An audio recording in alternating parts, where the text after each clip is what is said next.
Hello learners, this side Hiren Singh Kushwaha और आज मैं आपको बेसिक ग्रामर फंडामेंटल्स पार्ट 1 लेके आया हूँ।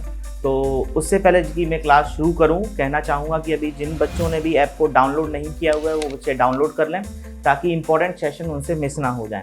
अभी बहुत सारे इंपॉर्टेंट सेशन आने बाकी हैं, तो वो मिस ना हो, सही समय पर आपको नोटिफिकेशन मिलता रहे और आपकी पढ़ाई लैक ना हो, इसलिए ऐप को जल्दी से डाउनलोड कर लीजिए। चलिए फिर बिना समय गंवाए हुए शुरू करता हूँ आज का basic grammar fundamental part first. जैसे कि आप अपनी स्क्रीन पर देख रहे होंगे, देखिए बेसिक फंडामेंटल्स पार्ट फर्स्ट में आज हम क्या पढ़ेंगे ये तो बात की बात है। पहले हम ये देख लेते हैं कि फंडामेंटल्स की इंपॉर्टेंस क्या है। अभी आप स्क्रीन पर देख रहे हैं कुछ ऐसे शब्द जैसे लेटर्स क्या होते हैं, वर्ड्स क्या होते हैं, अल्फाबेट्स क्या होते हैं, फ्रेज कैसे दिखते हैं, कैसे पहचानते हैं, क्या उनके प्रकार होते हैं, सेंटेंस की रचना क्या होती है, सिंथेसिस ऑफ सेंटेंस क्या होते हैं, एनालाइज मतलब हमें सेंटेंस को एनालाइज करना आना चाहिए। इंग्लिश क्यों इतनी जल्दी डिफिकल्ट या आसान बन जाती है कुछ बच्चों के लिए। जिन बच्चों को स्ट्रक्चर पर पूरी पकड़ है, अच्छे से उन्होंने एनालाइज किया हुआ है, उनके लिए सेंटेंस को उसका पासिंग करना बहुत मुश्किल की बात नहीं होती। उनके लिए अंग्रेजी डिफिकल्ट हो ही नहीं सकती क्योंकि उनको एनालिसिस पता है, उनको पूरा स्ट्रक्चर पता है, उनको सिंथेसिस पूरी चीजों की जानकारी है।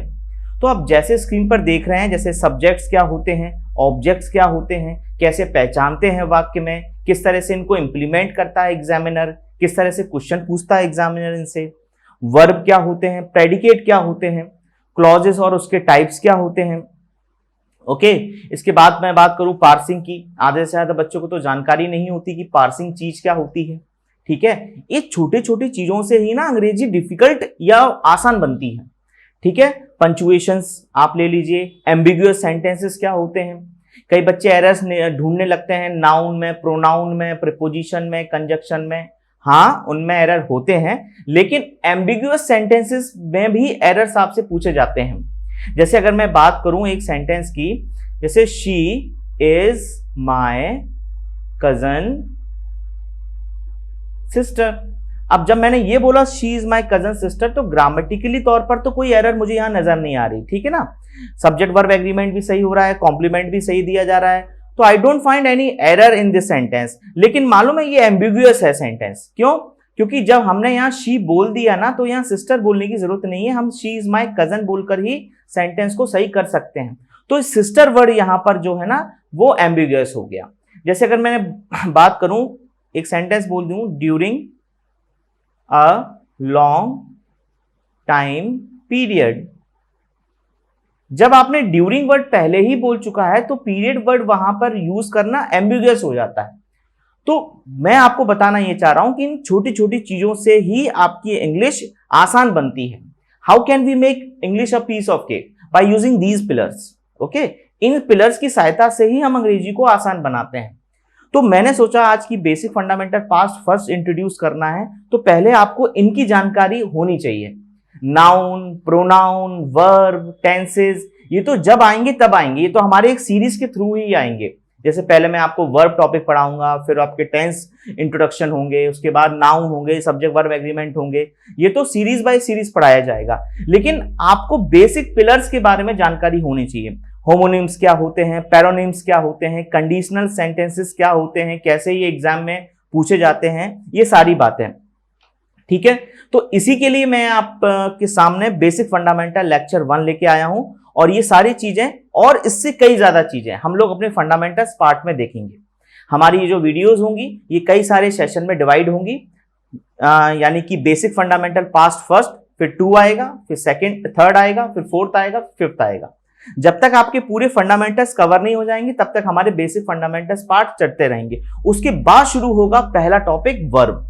ठीक है, इसलिए मैंने आपको कहा था कि ऐप को जल्दी से डाउनलोड कर लो, क्योंकि फिर एक बार अगर रिदम टूट जाती है तो कुछ बच्चे पीछे ही रह जाते हैं।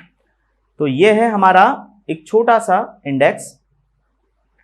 अब शुरू करता हूं आज का पहली चीज, लेटर। आप स्क्रीन पर देख रहे होंगे लेटर क्या चीज होती है। तो देखो, बहुत शुरुआत से स्टार्ट किया है, बेसिक टू एडवांस लेवल हम लोग जाने वाले हैं। लेटर क्या चीज होती है पढ़ते हैं। It is a character It is a character representing one or more of the sounds used in speech। यानी कि एक शब्द को बनाने के लिए कुछ इकाइयों की जरूरत पड़ती है, कुछ सिंबल्स की जरूरत पड़ती है, कुछ कैरेक्टर की जरूरत पड़ती है, वो कैरेक्टर ही हमारे लेटर्स कहे जाते हैं। ठीक है, जैसे कि अगर मैंने आपको बोला गुड, ये मैंने स्क्रीन पे लिखा गुड, अब ये एक शब्द तैयार हो गया। इस शब्द को बनने के लिए कौन कौन सी यूनिट्स की आवश्यकता पड़ी? जी की पड़ी, उसके बाद हमारा ओ, फिर डी। यानी ये जो छोटी छोटी चीजें हैं ना, इनको भी आपको फोकस में रखना है। तो ये होते हैं हमारे लेटर्स।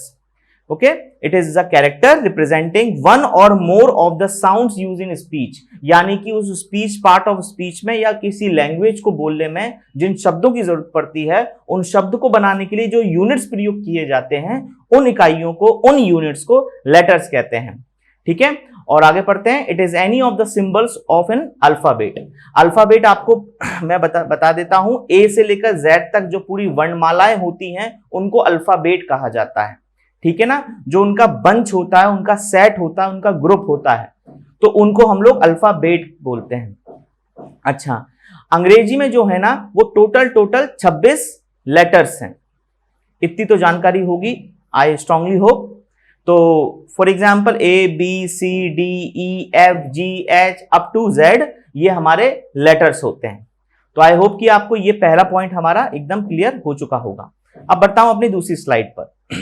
अब आता है आपके सामने वर्ड। ये बात बहुत सिंपल सी है कि लेटर से मिलकर शब्द की रचना होती है, लेकिन एक बात याद रखना, यहां पे मैंने एक चीज लिखी हुई है, मीनिंगफुल अरेंजमेंट ऑफ लेटर्स। उनका कुछ मतलब होना चाहिए। तो पढ़ते हैं, a meaningful arrangement of letters used with others to form a sentence.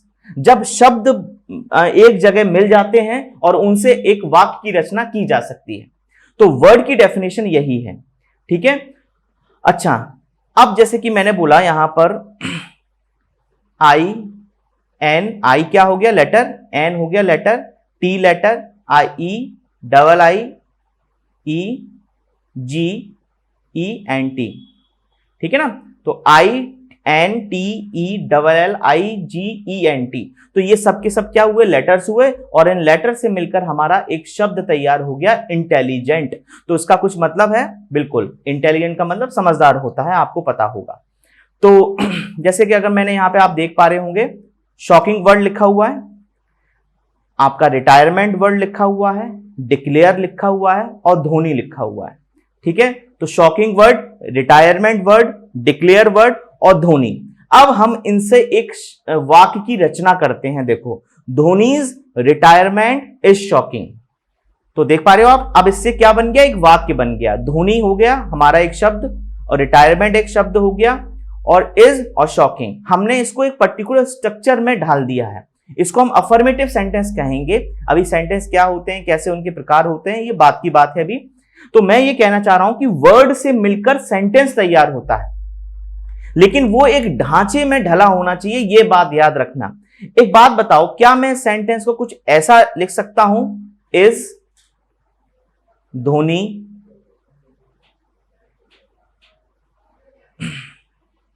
Shocking retirement, क्या ये कोई वाक्य बन रहा है? जी नहीं सर, ये कोई वाक्य नहीं बन रहा। क्यों नहीं बन रहा? क्योंकि इसका कोई स्ट्रक्चर नहीं है, किसी ढांचे में ये ढला नहीं है। ठीक है, अब अगर मैंने बोला यहां पर एक सेंटेंस देखिए, राम गोज टू स्कूल।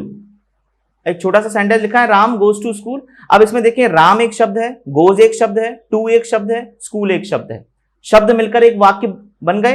लेकिन क्या मैं इसको ये बोल सकता हूं, to school goes Ram? Sir, शब्द तो अभी भी है, ऊपर में भी शब्द का अरेंजमेंट था, नीचे में भी शब्द का अरेंजमेंट है। तो क्या ऊपर वाले को की भांति नीचे वाले को भी वाक्य बोलेंगे क्या? जी नहीं, क्योंकि ये किसी ढांचे में ढला नहीं है। तो जब तक हम किसी शब्दों के अरेंजमेंट को एक प्रॉपर स्ट्रक्चर में ना ढालें, तब तक वाक्य की रचना नहीं की जा सकती। ठीक है, तो आई होप कि आपको सेकंड डेफिनेशन भी समझ में आ गई होगी वर्ड की। अब बढ़ते हैं आगे, कुछ चीजें देखें जरा। यहां पे मैंने लिखा हुआ है, he is a man of few words. इसका क्या मतलब निकल रहा है? इसका मतलब ये निकल रहा है, जब मैं फ्यू वर्ड्स बोल रहा हूं, यानी कि वो कम बोलता है, वो अपनी जो फीलिंग्स हैं वो शब्दों से बयां नहीं करता। पहले वाले सेंटेंस का मतलब यही है, he is a man of few words, यानी वो ज्यादा बोलता नहीं है, ज्यादा टॉकेटिव नहीं है। ठीक है। बी वाला सेंटेंस पढ़ते हैं, he is a man of his words. इसका मतलब क्या है, जो वो बोलता है वो करता है, ठीक है। जैसे मैंने आपको अपने शब्द दे दिए कि मैं इतने इतने बजे आपका ये काम कर दूंगा, मैंने वो काम कर भी दिया, तो I am a man of my words, ठीक है। सी देखिए, I have so many words for this idea. जो विचार आपने मुझे दिया, मुझे बहुत कुछ कहना है उसके बारे में। I have so many words. तो ये मैं इसमें ये बताना चाह रहा हूं, ये जो वर्ड्स है उसका प्रयोग कैसे कैसे अलग अलग सेंटेंस में अलग अलग मीनिंग को कन्वे करने के लिए किया जा सकता है, ठीक है। डी वाला पार्ट पढ़ लेते हैं। I don't believe your words. जैसे आपने मुझसे कोई बात कहा और मुझे उन शब्दों पर विश्वास नहीं हुआ, आपकी बात पर मुझे विश्वास नहीं हुआ, तो मैं क्या बोलूंगा, I don't believe your words, ठीक है। तो ये वर्ड्स का भी अलग अलग कॉन्टेक्स्ट में यूज किया जाता है। एक बात सुन लीजिए, अंग्रेजी भाषा का ग्रामर और वोकैबुलरी ये पढ़ने से पहले आपको कॉन्टेक्स्ट समझना पड़ेगा कि आपको कॉन्टेक्स्ट भी समझ में आ रहा है या नहीं आ रहा। कॉन्टेक्स्ट से मेरा मतलब है, जैसे अगर मैंने बोला ही किल्ड अनुज, उसने अनुज को मार डाला, फॉर एग्जाम्पल, तो ये देखो ही हमारा सब्जेक्ट हो गया, वर्ब सेकंड फॉर्म हो गई किल्ड, और अनुज हमारा ऑब्जेक्ट हो गया। तो ग्रामेटिकल पार्ट में कोई एरर नहीं है और वोकैब तो उसमें है भी नहीं वैसे, तो ग्रामेटिकल पार्ट से तो कोई एरर इसमें लग नहीं रही है, और कॉन्टेक्स्ट भी सही है। ही एक अलग पर्सन है, उसने किसी अनुज पर्सन को मार दिया। फिर मैंने एक सेंटेंस को ऐसे लिखा, ही किल्ड मी, उसने मुझे मार डाला। अब देखना जरा, जो व्यक्ति इस बात को बोल रहा हो वो मैं ही होऊंगा, क्योंकि मैं ये कह रहा हूं उसने मुझे मार डाला। अभी भी ये सब्जेक्ट है, ये वर्ब है, ये ऑब्जेक्ट है, लेकिन क्या ये सेंटेंस कॉन्टेक्स्ट वाइज सही है क्या? मुझे नहीं लगता। ये सेंटेंस अभी कॉन्टेक्स्ट वाइज सही नहीं है, क्योंकि जो व्यक्ति बोल रहा है वो तो मर चुका होगा, तो अगर वो मर चुका होगा तो वो बोल कैसे रहा है। यानी कि हमेशा सेंटेंस को ग्रामर के हिसाब से मत पढ़ा करो, कभी कभी कॉन्टेक्स्ट के हिसाब से भी पढ़ा करो। लॉजिकल, भगवान ने आपको एक दिमाग दिया है, उसका प्रयोग करना है आपको, ठीक है ना। यानी लॉजिकल चीजें भी अप्लाई आपको करनी है, ठीक है। तो आगे बढ़ते हैं। अब है हमारे पास अल्फाबेट। लेटर्स पढ़ लिए क्या होते हैं, वर्ड पढ़ लिए क्या होते हैं, लेटर से मिलकर वर्ड बनते हैं, ठीक है। अच्छा, एक बात ध्यान रहे, उसका वर्ड का कुछ मतलब होना चाहिए। जैसे अगर मैंने बोला P P L A E, अब इसमें P letter, L letter, A letter, E letter, पर ये कोई शब्द नहीं हो गया, उसका एक मीनिंगफुल अरेंजमेंट होना चाहिए, A double P L E, Apple. अब ये एक वर्ड बन गया, ठीक है। और इन वर्ड का मीनिंगफुल अरेंजमेंट अगर हो गया तो वो सेंटेंस बन जाएगा। जैसे अगर मैंने बोला Apple is healthy, Apple is healthy. अब इसमें मैं अगर आपको बोलूं कितने वर्ड हैं, तो ये 2 वर्ड हो गए हमारे, एप्पल और हेल्दी, ठीक है। और इनसे एक मीनिंगफुल अरेंजमेंट हो गया तो वो वाक्य बन गया। क्या इसको आप बोल पाओगे, इज हेल्दी एप्पल? क्या ये कोई वाक्य बन रहा है क्या? नहीं सर, ये कोई वाक्य नहीं बन रहा है। तो ऐसा नहीं है कि आप कुछ भी अरेंजमेंट कर लो। चलो फिर, अब तीसरी चीज आपके सामने स्क्रीन पर आ गई है, वो है आपका अल्फाबेट। पढ़ते हैं इसको। It is a set of letters arranged in a fixed order that is used for writing a language. ये लेटर्स का सेट होता है, ये तो मैंने आपको पहले ही बोल चुका था। ए से लेकर जेड तक पूरा का पूरा जो बंच होता है उसको हम लोग अल्फाबेट पढ़ते हैं। याद रखें, अल्फाबेट्स मत बोल देना, अल्फाबेट्स मतलब होता है लैंग्वेजेस, भाषाएं, ठीक है, इसलिए उसमें एस मत लगा देना। एक छोटा सा एग्जाम्पल के तौर पर समझाना चाहूंगा। जैसे ये है आपकी गेहूं की बोरी, उसमें है कई सारे गेहूं, ठीक है। और ये जो गेहूं है ना हमारे, इसको हम लोग लेटर से कंपेयर करेंगे, और ये जो पूरी की पूरी बोरी है ना हमारी, वो हमारी हो जाएगी अल्फाबेट, ठीक है ना। इसको ऐसे समझिए। तो अगर मैं बात करूं अंग्रेजी भाषा की, अगर मैं अंग्रेजी भाषा को बोरी बोलूं तो उसमें कितने गेहूं होंगे? बड़ी सिंपल भाषा में पूछ लेता हूं, इंग्लिश अल्फाबेट में कितने लेटर्स होते हैं?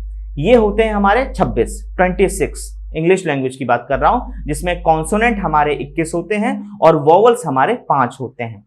उच्चारण के तौर पर अगर मैं हिंदी की बात करूं, हिंदी भाषा की बात करूं, तो 45 हमारे लेटर्स होते हैं, जिसमें कॉन्सोनेंट 35 होते हैं और वोवल्स हमारे 10 होते हैं। I am your English teacher, तो I am not going to teach you about English और उसमें कितने व्यंजन और स्वर होते हैं। मैं इंग्लिश पढ़ाऊंगा तो मैं आपको इंग्लिश की ही बारे में बात करूंगा, ठीक है। तो लेटर्स अंग्रेजी में होते हैं 26 और उसमें से कॉन्सोनेंट्स हमारे 21 होते हैं और वोवल्स 5 होते हैं। आई होप आपको पता होगा ए ई आई ओ यू ये हमारे वोवल्स कहे जाते हैं।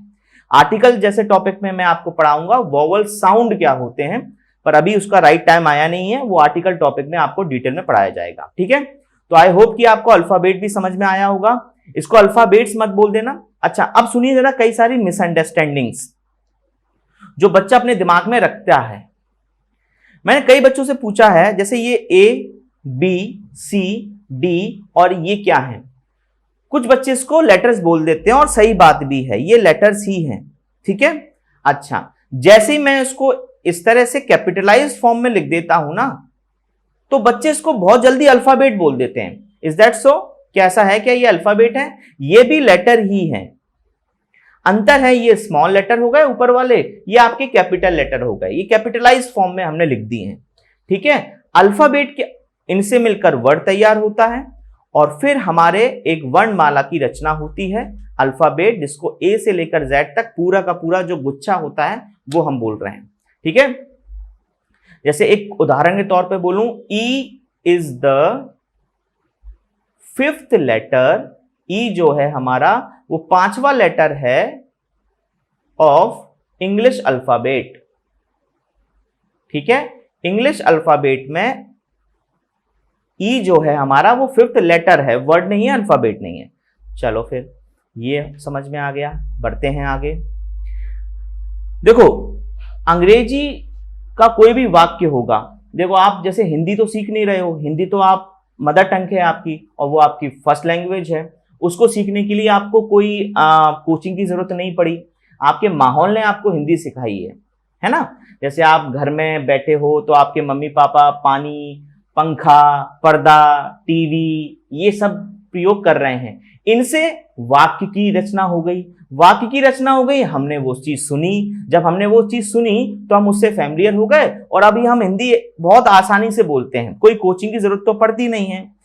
अंग्रेजी में भी हमें ऐसी चीजें होती हैं जिनके माँ बाप बच्चों से अंग्रेजी में बात करते हैं, अंग्रेजी में माहौल रहता है, अंग्रेजी के गाने चलते हैं, इंग्लिश की न्यूज आती हैं, पेपर्स आते हैं, मैगजीन्स आती हैं, तो पूरा माहौल ही अगर अंग्रेजी का दोगे तो उसमें भी आपको अंग्रेजी पढ़ने की कोई कोचिंग की जरूरत पड़ेगी नहीं। लेकिन जहां आपने दूसरी लैंग्वेज पढ़ी जिसको हम सेकेंड लैंग्वेज बोलते हैं, तो आपको कहीं ना कहीं फंडामेंटल्स की आवश्यकता पड़ती है। मैं अपनी बात अभी करूं, अगर मैं बंगाली सीखूं अभी अगर, तो बंगाली भाषा सीखने में भी मुझे शुरुआत से स्टार्ट करना पड़ेगा, फिर मुझे वो एकेडमिक भाषा लगने लगेगी। और जब चीजें एकेडमिकली पढ़ते हैं हम लोग, तो वहां पर कोर्स, सिलेबस, पैटर्न, कॉपी, किताबें, क्लासरूम, ये हमारे दिमाग में रहता है। कुछ बच्चे तो उसको आसानी से डाइजेस्ट कर जाते हैं, लेकिन कुछ बच्चों को ये बहुत बर्डन लगने लगता है। इसको भी आपको थोड़ी बहुत मेहनत से तो सीखना पड़ेगा, इतनी स्मूथली तो आप चीजों को कवर नहीं कर पाओगे, ठीक है। और इतनी मुश्किल नहीं है, बहुत आसान चीज है इंग्लिश। चलिए, अब जैसे स्क्रीन पे आप देख रहे होगे अल्फाबेटिकल, ये जो वर्ड है ना, ये ग्रामर की प्रोफाइल में एडजेक्टिव की तरह काम करता है। अब सुनो जरा, ये एडजेक्टिव क्या होता है, ये तो बात की बात है, लेकिन इस अल्फाबेटिकल का जो नाम है वो एडजेक्टिव है। अब नाम की जरूरत क्या है, देखो जरा, मैंने एक वर्ड लिखा गुड, मैंने एक वर्ड लिखा गो, मैंने एक वर्ड लिखा वाइज, मैंने एक वर्ड लिखा स्लोली, मैंने एक वर्ड लिखा रिच, मैंने एक वर्ड लिखा ही, ठीक है। तो यहां पे आप जितने सारे वर्ड्स देख रहे हैं, गुड हुआ, गो हुआ, वाइज हुआ, स्लोली हुआ, रिच हुआ, ही हुआ, अब ये तो वर्ड हो गए। तो आप खुद देखो जरा, अभी जैसे मुझसे कई सारे बच्चे पढ़ते हैं, ठीक है ना, अब मैं उनको स्टूडेंट तो नहीं बोलूंगा ना। मान लो अगर मेरी क्लास में 500 बच्चे हैं, तो मैं ये थोड़ी ना बोलूंगा स्टूडेंट 1, स्टूडेंट 2, स्टूडेंट 3, स्टूडेंट 4। हर स्टूडेंट का एक नाम तो होता है ना। एक टीम की बात करूं तो उसमें कितने प्लेयर्स होते हैं, 11, तो उनको प्लेयर 1, प्लेयर 2, प्लेयर 3 थोड़ा ना बोलते हैं, उनका भी एक नाम होता है ना। तो बस ऐसे ही शब्दों की एक फैमिली होती है, शब्द भी एक फैमिली से आते हैं, ठीक है। अब ऐसे तो शब्द यहां पे कई सारे हैं, गुड एक शब्द है, गो एक शब्द है, वाइज एक शब्द है, स्लोली एक शब्द है, रिच एक शब्द है, ही एक शब्द है, तो शब्द तो बहुत हैं, इनके भी नाम हैं। तो गुड जिस फैमिली में से आता है उसको हम लोग एडजेक्टिव बोलते हैं, गो जिस फैमिली से आता है उसको हम लोग वर्ब बोलते हैं। वाई जिस फैमिली से आता है उसको हम एडजेक्टिव बोलते हैं, स्लोली को हम एडवर्ब बोलते हैं, रिच को हम लोग एडजेक्टिव बोलते हैं, और ही को हम सर्वनाम यानी प्रोनाउन बोलते हैं। अब कुछ बच्चे बोलेंगे सर ये तो आपको आता है, हमको थोड़ी ना आता है। तो उसी के लिए तो मैं आया हूं यहां पर, ठीक है ना, उसी के लिए तो मैं आपके सामने आया हूं।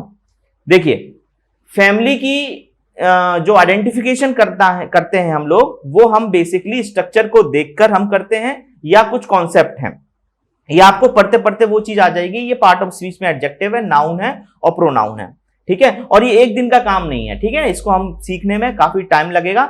2 से 3 महीने में आपको खुद फील आने लगेगा, या कुछ स्ट्रक्चर्स में आपको बताऊंगा, या कुछ फॉर्मेट आपको बताऊंगा, या कुछ कॉन्सेप्ट ऐसे बताऊंगा जहां आप फटाक से समझ लोगे ये फलाना फलाना वर्ड एडजेक्टिव है, ये फलाना फलाना वर्ड एडवर्ब है। So don't worry too much about कि सर हमें कैसे पता चलेगा, ठीक है। मैंने भी एक पर्टिकुलर स्पीड से चीजें सीखी हैं, आप लोग को भी उसी स्पीड में चीजें मैं सिखाऊंगा, और आप लोग को भी उसी स्पीड में चीजें समझ में आएंगी, ठीक है। डोंट एक्सपेक्ट कि एक ही दिन में आप बहुत पहाड़ तोड़ पड़ो, ठीक है। चलो, तो अल्फाबेटिकली जो पार्ट ऑफ स्पीच में होता है वो एडवर्ब होता है। अल्फाबेटिकल जिस फैमिली से आता है वो एडजेक्टिव है, अल्फाबेटिकली जिस फैमिली से आता है वो एडवर्ब है। इसका मैंने हिंदी भी लिख रखा है, वर्णमाला संबंधी। इसकी हिंदी ही होती है अल्फाबेटिकल, अगर मुझे आप मतलब पूछोगे तो हो जाएगा उसका वर्णमाला संबंधी।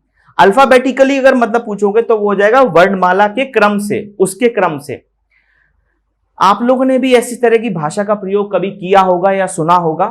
जैसे ये वर्ड मैंने लिखा है सॉलिड, क्रिएशन, पावरफुल, रोटेट और एबिलिटी।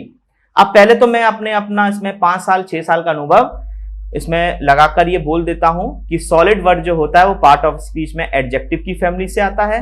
आईओएन वर्ड जो भी लगे होते हैं, जो भी आईओएन सफिक्स के तौर पे वर्ड लगे होते हैं, उनको संज्ञा कहते हैं और नाउन कहते हैं। तो ये नाउन की फैमिली से आता है। पावरफुल, एफयूएल लगे हुआ, जैसे कि आप पावरफुल ले लो, ठीक है ना, और आप ग्लीफुल ले लो, ठीक है ना, तो ये सब के सब एडजेक्टिव होते हैं। रोटेट वर्ब होते हैं और एबिलिटी नाउन होती है। बहरहाल इस पर बेस अभी क्वेश्चन मैं पूछ नहीं रहा। क्वेश्चन जो मैं आपसे पूछ रहा हूं वो ये है कि इन सभी शब्दों को अल्फाबेटिकली अरेंज करो। अल्फाबेटिकली यानी कि आपको वर्णमाला के क्रम के अकॉर्डिंग करना है, ठीक है। तो कर लेते हैं, सामने लिखा हुआ है।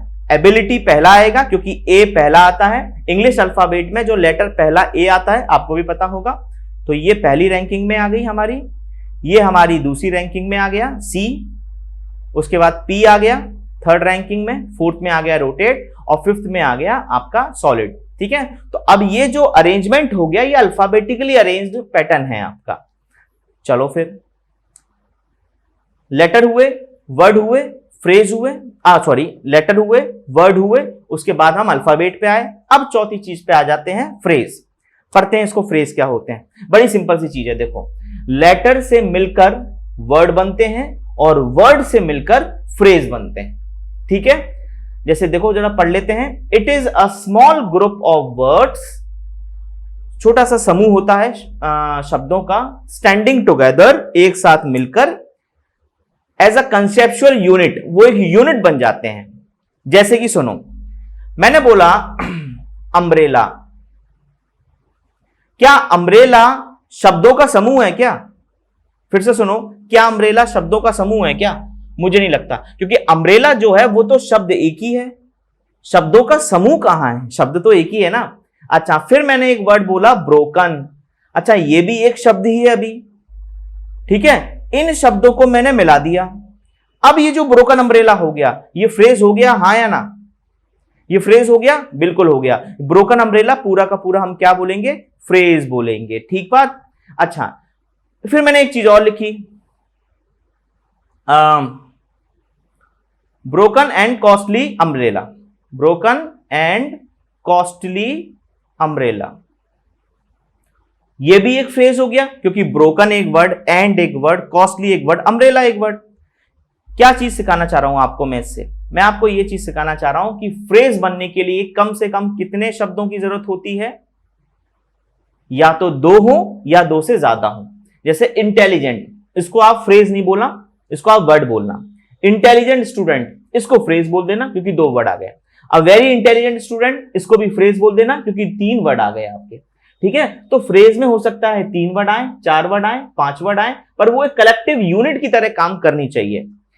आगे पढ़ते हैं। Typically forming a component of a clause और अ सेंटेंस। अभी क्लॉज क्या चीज है भैया, ये अभी हम आगे वाली क्लासेस में पढ़ेंगे ही पढ़ेंगे, ठीक है। इसका मतलब क्या है? इसका मतलब यह है कि वाक्य की जब रचना होती है तो वाक्य की रचना में ये बहुत इंपॉर्टेंट एलिमेंट्स होते हैं, लेटर्स, वर्ड, फ्रेज, क्लॉज, तब जाके एक वाक्य की रचना होती है, ठीक है। तो चैप्टर तो कब क्या पढ़ेंगे, कौन सा पढ़ेंगे, तो बहुत दूर की बात है। मैं कई बार देखता हूं बच्चे शुरू हो जाते हैं नाउन टॉपिक से, टेंस टॉपिक से। अभी पूछो वो चुका है, रही है और ता है, ती है में कौन सी हेल्पिंग वर्ब और कौन सी मेन वर्ब आती है, हाल आंसर होगा। लेकिन तुम्हें लगता है क्या ये एग्जाम हॉल में इंपॉर्टेंट है? अगर इस वजह से सिलेक्शन होता तो आज कई बच्चों की जॉब लग जाती। लेकिन सालों से बच्चा पढ़ रहा है, ये चुका है, चुकी है, रही है, present continuous, is, am, are, was, were. अरे भाई, इनसे सिलेक्शन नहीं होगा आपका। आपको अब 2021 में पढ़ रहे हो आप, तो आपको अपना लेवल भी बढ़ाना पड़ेगा ना। तो आपको अपने फंडामेंटल चेंज करने पड़ेंगे, थोड़े से पढ़ने का तरीका ज्यादा करना पड़ेगा, एडवांस करना पड़ेगा, मेहनत करनी पड़ेगी। और अच्छी पोस्ट के लिए मेहनत करना स्वाभाविक है, ठीक है ना। अच्छी पद पे जाना है तो मेहनत भी आपको उसी फ्रीक्वेंसी से करनी पड़ेगी। It is as simple as that. चलो, तो आपको इन सब चीजों से होकर जाना पड़ेगा, मैं ये कहना चाह रहा हूं। Typically forming a component of a clause और सेंटेंस। क्लॉज और सेंटेंस में फ्रेज बहुत इंपॉर्टेंट रोल प्ले करते हैं। जैसे अगर मैंने बोला Ravi is going to Delhi, अब एक छोटा सा वाक्य बन गया। अभी वाक्य की बात नहीं हुई है, अभी वाक्य की बात मुझे करनी है। इसमें अगर मैंने बोला Ravi is going to Delhi, तो इसमें इनका कितना बड़ा रोल रहा है, रवि का, इज का, गोइंग का, टू का, दिल्ली का, ये बहुत सारी चीजें बयां करते हैं। एक बात बताऊं मैं आपको, अभी मैं आपको केवल Ravi is going to Delhi पर 30 मिनट का लेक्चर दे सकता हूं। Ravi is going to Delhi को अलग अलग एंगल से देख सकता हूं। जैसे Ravi is going to Delhi किस टेंस में है, Ravi is going to Delhi कौन सा वाक्य बन रहा है, Ravi is going to Delhi किस वॉइस में लिखा है, Ravi is going to Delhi में गोइंग टीवी वर्ब है या आईटीवी वर्ब है, टू क्या चीज है, स्कूल क्या चीज है, दिल्ली क्या चीज है, रवि कौन सी नाउन है, इज हेल्पिंग वर्ब है या मेन वर्ब है, ठीक है। तमाम क्वेश्चन मैं आपको चाहूं तो आध घंटे में पूछ सकता हूं। यही एग्जामिनर भी करता है। उसको ये नहीं मालूम कि बच्चे ने कौन सा टॉपिक अच्छा सा पढ़ा है, क्योंकि एक पेपर जब अंग्रेजी का बनता है तो पूरे 5 से 6 लोगों की टीम बैठती है। वो जब क्वेश्चन बनाती है ना, तो किसी पिछले साल से कॉपी पेस्ट नहीं करती है, वो खुद वो 5 जो टीचर्स होते हैं वो क्वेश्चन को क्रिएट करते हैं। और अगर मुझ जैसे मैं अपनी बात करूं, अगर मुझे 10 साल का एक्सपीरियंस है अगर, तो मैं अंग्रेजी से कुछ क्वेश्चन को क्रिएट अगर करूंगा ना, तो बेसिक चीजें मैं उठाऊंगा। इसलिए फंडामेंटल्स की जरूरत ज्यादा पड़ती है। अच्छा, तो क्या लिखा है, फ्रेज क्या होते हैं। फ्रेज के बारे में एक चीज और देख लेते हैं कि फ्रेज जो होते हैं ना, वो एक सेंस तो बनाते हैं पर कंप्लीट सेंस नहीं बनाते हैं। देखो मैं क्या कहना चाह रहा हूं, मैंने एक बोला इन the east, in the east. अब एक बात बताओ, आप किसी को भी बोल दोगे इन द ईस्ट, तो वो तो ऐसा होगा कि क्यों बोल रहे हो इन द ईस्ट, मतलब इन द ईस्ट का क्या मतलब है। जैसे मैं भी आपके सामने बोलूं, सुनो यहां हूं इन द ईस्ट, अब सामने वाला बोलेगा ये क्या है सर, इन द ईस्ट मतलब क्या है। पर इन द ईस्ट का कुछ मतलब तो है, पर कंप्लीट सेंस नहीं निकलता है। यानी फ्रेज है, पहली बात तो इन एक वर्ड हो गया, द एक वर्ड हो गया और ईस्ट एक वर्ड हो गया, तो ये वर्ड मिलकर एक फ्रेज हो गए। तो ये बात तो तय है कि इन द ईस्ट हमारा फ्रेज हो गया, ओके। लेकिन इसका कोई कंप्लीट सेंस नहीं निकल रहा है जब तक हम इसको वाक्य में फिट ना कर दें। अब जरा इसको पढ़ो, the sun rises in the east. अब इन द ईस्ट की वैल्यू बढ़ नहीं गई, अब उसको एक अर्थ मिल नहीं गया। अब जरा मैं उसी व्यक्ति को कहूंगा the sun rises in the east, अब वो हाल समझ जाएगा। अच्छा, जहां सूरज जो है वो पूर्व में उगता है, ठीक है, पश्चिम में डूबता है, तो ये एक सेंस निकाल रहा है ना। इसी तरह से फ्रेज का एक मतलब तो होता है लेकिन कंप्लीट सेंस नहीं होता। जैसे ऑन द टेबल, टेबल पर, हाँ सामने वाले को पता चलेगा टेबल पर टेबल पर क्या, टेबल पर बोलकर आप क्या बयां कर रहे हैं। तो अब मैंने बोला I kept the book on the table, अब ये पूरा का पूरा एक सेंटेंस बन गया, उससे ये फ्रेज मीनिंगफुल बन गया। यानी मैं क्या कहना चाह रहा हूं आपसे, फ्रेज जो होते हैं उनका एक सेंस तो होता है पर कंप्लीट सेंस नहीं होता है। उनको कंप्लीट सेंस कब मिलता है, जब उनको सेंटेंस में फिट किया जाता है एक पर्टिकुलर अरेंजमेंट के साथ में। चलो अब देखो जरा, आफ्टर अ लॉन्ग टाइम, इसमें आफ्टर एक वर्ड हो गया, लॉन्ग एक वर्ड हो गया, टाइम एक वर्ड हो गया, बन गया वो पूरा एक फ्रेज। और फ्रेज बनकर जब, पर इसका कोई मतलब नहीं निकला। आफ्टर अ लॉन्ग टाइम क्या, अच्छा he is coming here after a long time, इसका एक मतलब निकल गया। For a job, Ravi is looking for a job, तो ये फॉर अ जॉब आपका एक फ्रेज बन गया जिसका कोई मीनिंग नहीं निकला एक्चुअल में, ठीक है ना, इसका कोई मीनिंग नहीं निकला, इसका कंप्लीट सेंस आ गया यहां पर। तो ये जो मैंने रेड में लिखे हुए हैं वो है आपके इनकम्प्लीट सेंस, और जो ग्रीन में लिखे हुए हैं वो आपके सेंटेंस पर फिट होकर एक कंप्लीट सेंस बना दिया। तो आई होप कि आपको फ्रेज भी समझ में आ गए होंगे। लेटर्स की बात हुई, वर्ड की बात हुई, अल्फाबेट की बात हुई और फ्रेज की बात हुई, ठीक है। एक चीज और देख लेते हैं, जैसे अगर मैंने बोला, अच्छा कुछ बच्चे क्या समझेंगे कि शब्दों के समूह को फ्रेज बोल देंगे। जैसे मैंने बोला अंडर द टेबल, इसमें कितने वर्ड हैं, अंडर एक वर्ड है, द एक वर्ड है, टेबल एक वर्ड है, 3 वर्ड हो गए, तो 3 वर्ड से मिलकर फ्रेज हो गया। कुछ बच्चों को लगेगा कि फ्रेज जो होते हैं वो कोई भी ग्रुप का अरेंजमेंट कर दो, जैसे मैंने बोला अंडर ऑन इट, क्या इसका कोई सेंस भी निकल रहा है? बात को समझो, अंडर ऑन इट का क्या मतलब है, तो ये कोई फ्रेज भी नहीं है। डांसिंग ऑन द फ्लोर, ये एक फ्रेज हो गया। डांसिंग ऑन द, ये क्या चीज है भाई, डांसिंग। अब ये थोड़ी ना कि आपको शब्द ही जोड़ने, जैसे डांसिंग वर्ड हो गया, ऑन वर्ड हो गया, द वर्ड हो गया, तो ऐसे थोड़ी ना कि वर्ड मिल गए तो फ्रेज बन ही जाएगा, उनका कुछ सेंस भी तो दो। एक छोटे से एग्जांपल के तौर पे और बोलूंगा, मैंने बोला अ वेरी इंटेलिजेंट गर्ल, ठीक है ना। अब इसमें कितने वर्ड हो गए, एक वर्ड आपका वेरी हो गया, ये इंटेलिजेंट दूसरा हो गया, तीसरा गर्ल हो गया, एक फ्रेज बन गया। ये कंप्लीट सेंस नहीं दे रहा है पर एक सेंस तो है ना। अच्छा, फिर मैंने आपको बोला इंटेलिजेंट, एक मिनट,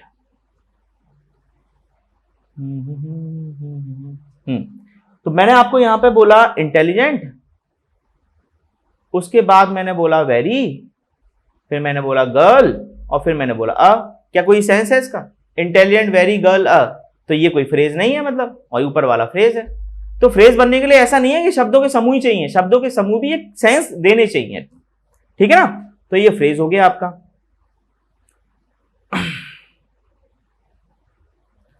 तो गाइज ये हमारा रहा बेसिक फंडामेंटल पास्ट फर्स्ट, ठीक है ना। और एक बार में मैं आपको सारी चीजें नहीं पढ़ाऊंगा, क्योंकि अगर मैंने आपको एक ही बार में पूरे फंडामेंटल्स पढ़ा दिए, यकीन मानो कहीं ना कहीं कंफ्यूज हो जाएगा। अब जब इसकी सेकंड वीडियो आएगी जो कि बेसिक ग्रामर फंडामेंटल्स पार्ट 2 से आएगी, जिसमें मैं आपको सब्जेक्ट प्रेडिकेट क्या होते हैं, बहुत इंपॉर्टेंट सेशन होने वाला है। सब्जेक्ट और प्रेडिकेट क्या होते हैं, क्या उनके एक्सरसाइजेस हैं, कैसे उनको पहचाना जाए, क्लॉज क्या होते हैं और फ्रेज क्या होते हैं, ये मैं आपको बेसिक ग्रामर फंडामेंटल्स 2 में पढ़ाऊंगा। जिन बच्चों का पार्ट फर्स्ट छूट जाए वो पहले वीडियो पार्ट फर्स्ट को देखना, उसके बाद पार्ट सेकंड में आना, ठीक है। चलो फिर, तो आशा करता हूं कि आपको आज की क्लास अच्छी लगी होगी और आप ग्रामर के फंडामेंटल पार्ट 2 को जरूर अटेंड करेंगे।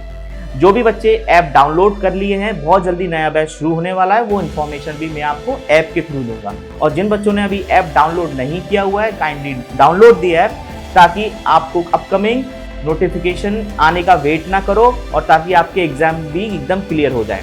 सेट का मतलब अनाउंसमेंट हो चुका है, यानी अब आपको केवल और केवल प्रीलिम्स पहला ही आपको एग्जाम देना है, उसके बाद आपको किसी भी एसएससी का प्री नहीं देना, बैंक का प्री नहीं देना, रेलवे का प्री नहीं देना। केवल एक देश एक एग्जाम रहेगा, यानी आपको एक ही टेस्ट देना है, उसके बाद आप किसी भी एसएससी का मेंस दे सकते हैं, आप बैंक का मेंस दे सकते हैं, रेलवे का मेंस दे सकते हैं। स्कोर कार्ड जो होगा वो 3 साल तक हमारा वैलिड रहेगा। इसका मतलब क्या है, अब चांसेस बहुत बढ़ गए हैं। अगर इस टाइम भी बच्चा उसका यूटिलाइज नहीं कर पाएगा तो फिर वो जॉब के लिए काबिल नहीं है, ठीक है। This is the right time to strike because iron is hot, okay. तो guys meet you at the part 2 of basic grammar fundamentals, ठीक है। तब तक खुश रहिए, मुस्कुराते रहिए, stay safe and keep working hard for your dreams. नमस्कार।